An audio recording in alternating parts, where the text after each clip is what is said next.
I'm a little nervous about touching your clothes, but you can. All right, I'm going to keep this show going. Our next comic is coming all the way from Winston-Salem. Please put your hands together for Jessa Blake.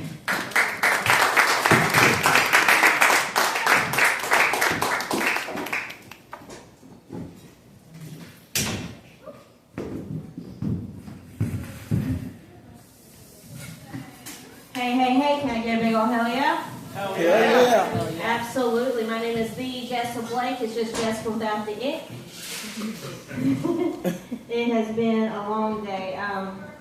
I bedazzled everything up here because, I don't know, I'm autistic crazy. I don't know. I like gluing shit to other shit. I'm at the age where my body just feels like my birth certificate was a salvage title. Like, I'm at the age where everything but my pussy pops. Oh, God. I've decided I'm going to stop wearing a bra. I'm going to get just a tattoo of Sisyphus right here and just tell everybody that motherfucker's doing the best he can. Let's see. And we're all in the Christmas spirit. We all finished up Christmas. I'm glad that shit's over. My favorite part of Christmas is ruining old folks' days. I was at the gas station on the way to Christmas stuff, and there was an old timer with a John Deere hat. He comes up to my car, and I drive a Subaru Outback with truck nuts, right? Because I like establishing dominance in the lesbian community. I like everybody to know who I am. When he comes up to me, he goes, "Hi, I like that. I've never seen them like that because they're like 3D printed hex nuts on my car."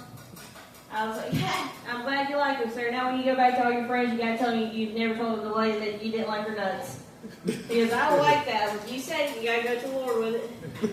He's gonna put an extra $1 on the plate this week because I'm an asshole. Oh, God. In my house growing up, I had one cousin who was very committed to catching Santa Claus. He saw a movie or something where the kid met Santa and they went on an adventure, and he was like, "I want to be a part of that." So, with any kid that's being an asshole in my family and doing shit they're not supposed to do, that's when NyQuil become a beverage, and he was out for the night. He woke up the next morning and Santa had drawn a dick on his face, and he decided he wasn't going to do that anymore. I grew up in a household where if the kid was being a dickhead, we told him, "Hey, you're being a dickhead," so they would know what dickhead activities were, so they would stop it.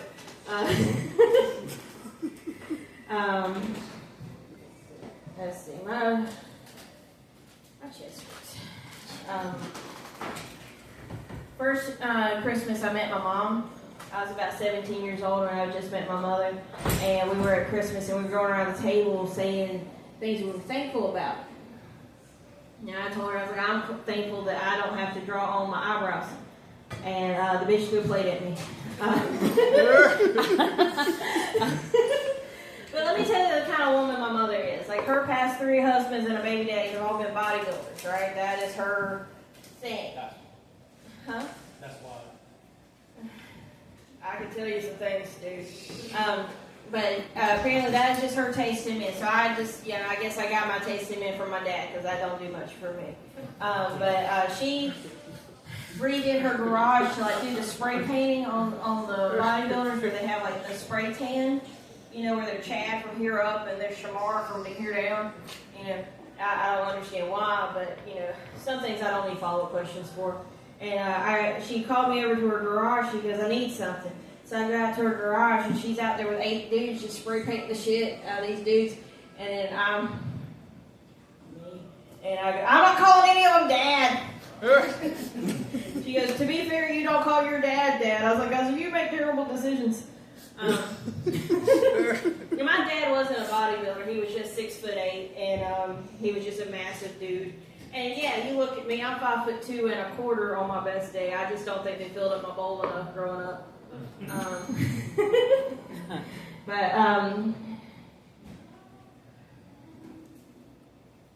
Excuse me. I hate when people say things like Christmas crack. This recipe is like crack. And it's like, anybody that says a recipe is like crack has never done crack or lived with a crackhead. Because that is not crackhead activities.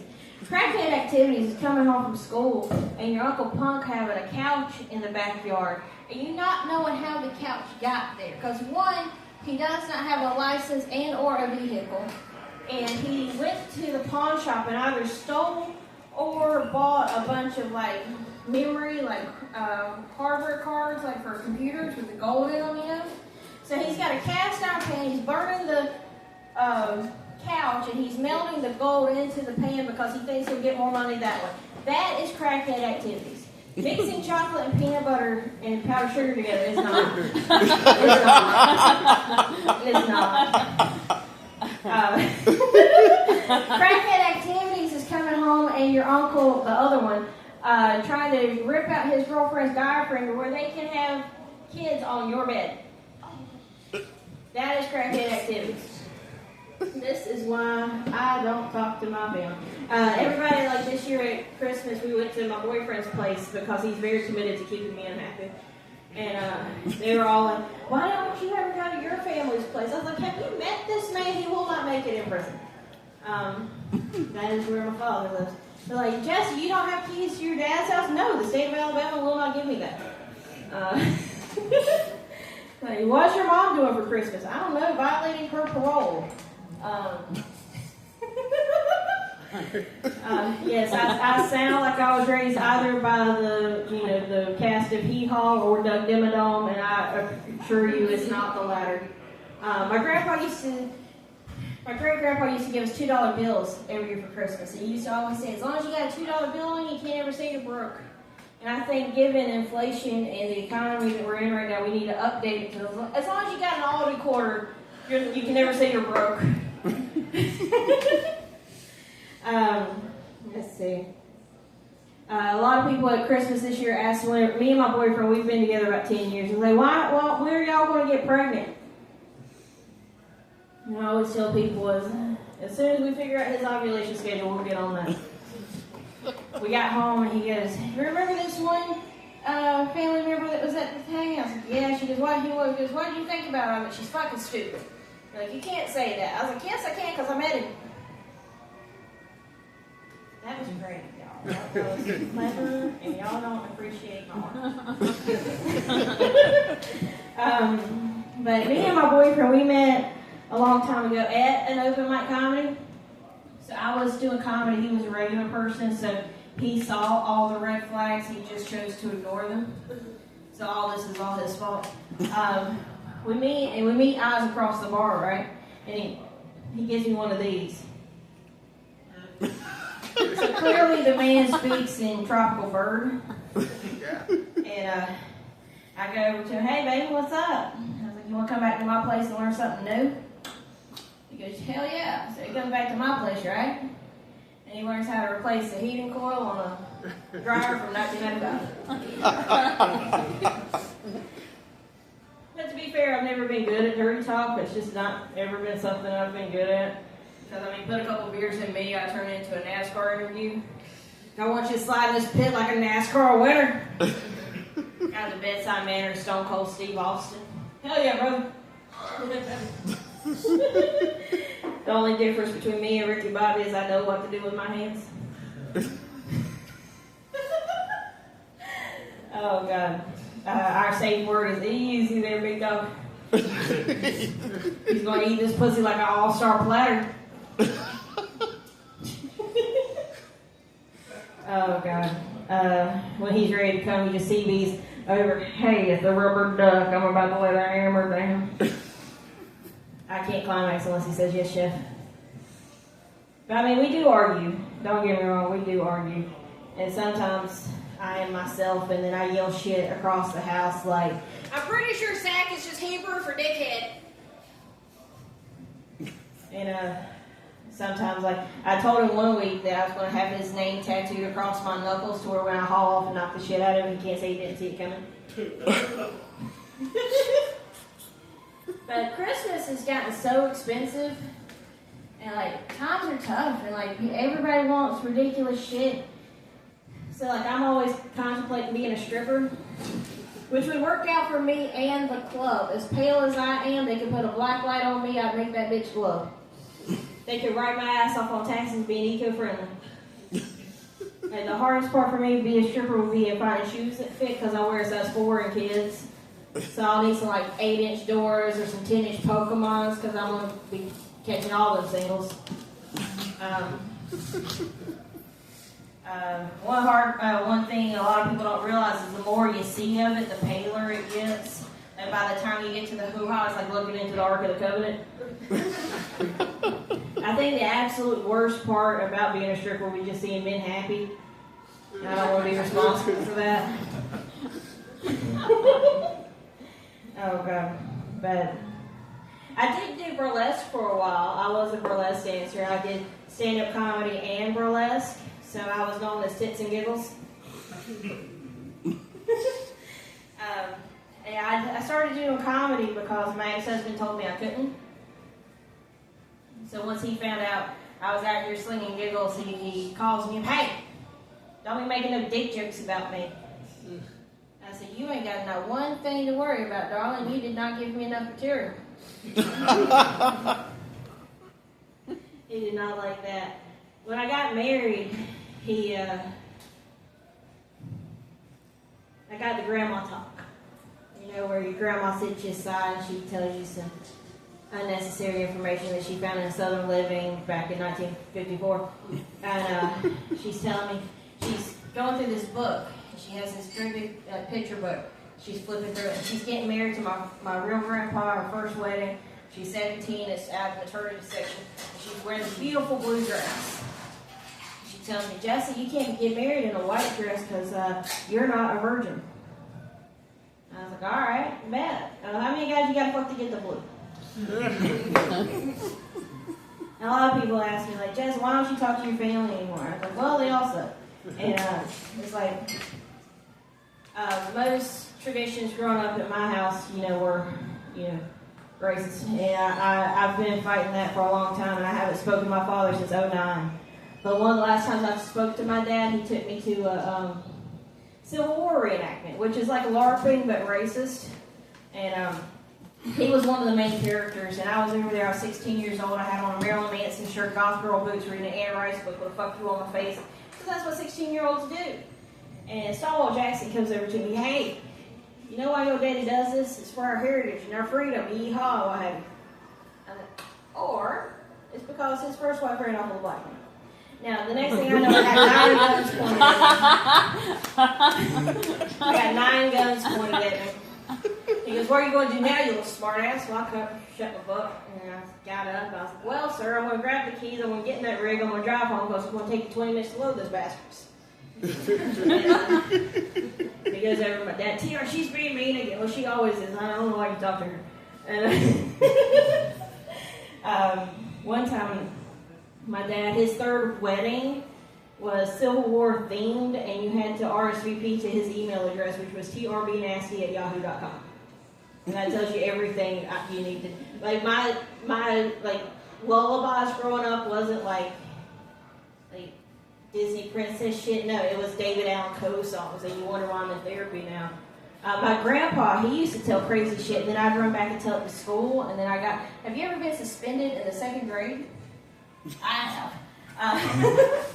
My grandpa came, we were supposed to retell a story, just to say that we know how to comprehend shit, right?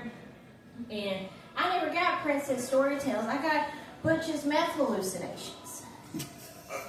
So they were like, "Tell us something about a member of your family, Jess." And I was like, "Well, my grandpa's best friends growing up was JC and Mo, Jesus Christ and Moses, because that's how old he is. And they used to hang out in the pool all the time. And JC, him and Mo would be hanging out in the shower and drinking a 40, right? And then, I'm 7. And JC was always, stretching out, had the abs, always had Mary Magdalene on his dick. He was taking his jump off the high dive, right? He takes his jump, Mo's close to the water, JC busts his ass right there. And there was a phone call home. They was like, "But Jesse, tell me a story that they tell you before you go to bed. Tell us a fairy tale. Tell us something fun." I was like, all right. I was like, "Well, my grandpa was a captain of a ship through the 70s and 80s, right? It's the easiest way to tax evasion. So he used to take beer from the U.S. down to the Hispaniola Islands, go down to South America, pick up antiques, and bring them back. Most convoluted way possible to run cocaine, but that's how the man chose to do it. I'm 7 in front of other 7-year-olds. And so one day they're going down to South America. They get stranded on Tortuga. And him and his men are stuck. They have no communication. They run out of food. So the only thing left is the beer.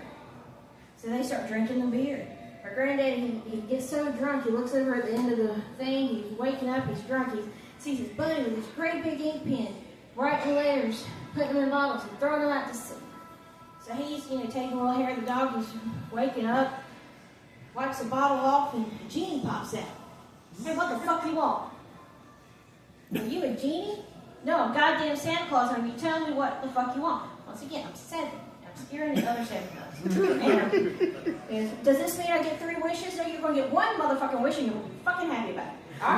All right. I wish I had $1 million. All right, they get it. Snaps her fingers, goes back into her bottle.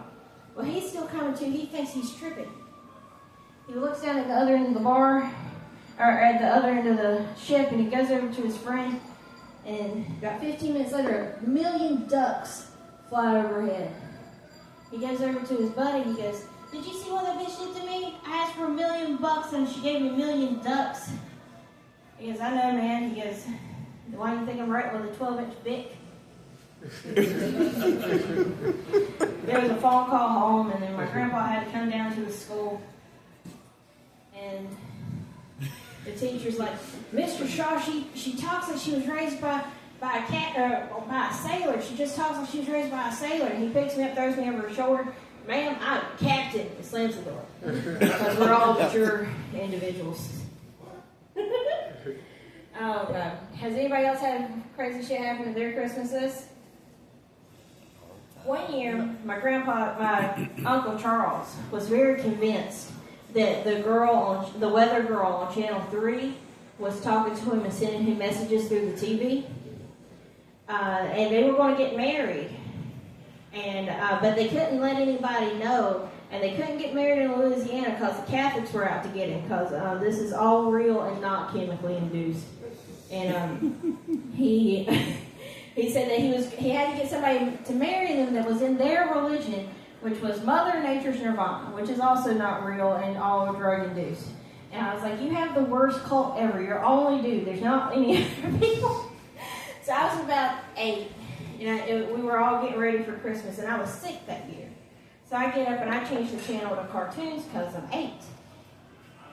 My Uncle Charles used to like to sit on top of stools like this, with blankets over his head where you could just barely see him. And then he would throw knives across the room into boxes because I came from a healthy college. What's that guy doing? He ain't working, dude. You're not working. He's not working. You're not working. I'm not working. I'm working. I don't work. I'm unemployed. You should be. I can see it. You have the look. You're pulling it off. You're doing a great job. But he threw a knife across the room, and instead of hitting the box, it hit me. Got me right in the leg. And it's like, yeah, I got stabbed on Christmas. And then, like, I say shit like this with my boyfriend's family, and, like, his parents are, like, doctors, and his dad does something besides smoke weed. I don't really know what he does. But his mom's a doctor, and his uncle's a doctor, and, like, he comes from, like, a very well-to-do, like, affluent family, and then I say shit like this. And I was like, I don't know, I feel like I should just start bringing PBR to Christmases at your house, or, like, holidays, or whatever the fuck y'all are doing. Have y'all ever been shot? No. Have y'all ever seen the movie Monty Python and the Holy Grail? Okay, well, one year, it was school time, so I'm going to guess it was about April. My grandpa, he was tripping. He was on his favorite flavor, which was methamphetamines. And I didn't realize he was doing drugs because I'm 13, and I thought he was just doing weird grandpa stuff. Well, he was watching Monty Python, and at the end of the movie where the rabbit comes and kills everybody, and I feel like it's okay to spoil this movie because it came out like in the 70s. If you haven't watched it, fuck you. You have more experience than me. But he runs outside, catches a rabbit, brings it back inside. And he puts it in the oven to kill the evil. I'm 13. I take it out of the oven. I put it outside. We have like a sliding door on the back room. So I put it outside. I turn around. The man's got a revolver in his hand. Oh, fuck, Butch. I thought your parole officer took those. Why you got it? I'm backing up. He lets one go and hits me right here. Like, takes out a good chunk of rib. It didn't go through me. Like, I'm not full 50 Cent about it. But, like, it's a solid flesh wound. It counts. It counts. So I get up. I get back in the house. The glass is shattered. I'm, pulling shit out of me. I go up to my grandpa. He's passed out. Take the gun apart. Go up to my dad's room. Hey, TR, I just got shot. I need help. I need an adult. I need you to go find one. He goes, nobody, he goes, Bush didn't shoot you. I said, yes, he did. I'm currently bleeding. I need help. He opens up the bedroom door, just gives me Neosporin and a gauze pad and tells me to walk it off. I never went to the doctor for it. I was 13 years old. They never took me to the doctor for being shot. So now I'm with the man whose whole family is doctors. He's like, Jesse, you really need to go to the doctor. I walked off a gunshot wound. I need help. You need to do shit. I swear to God, you don't get the goddamn car. What are you going to do? Shoot me? That is my time, you guys. I hope you guys have a wonderful day, wonderful holidays, and wonderful everything else. Have a wonderful night. Give it up for Jessup Blake, you guys. Give it up for all the comics that you've seen this evening. And thank you so much for coming to the show.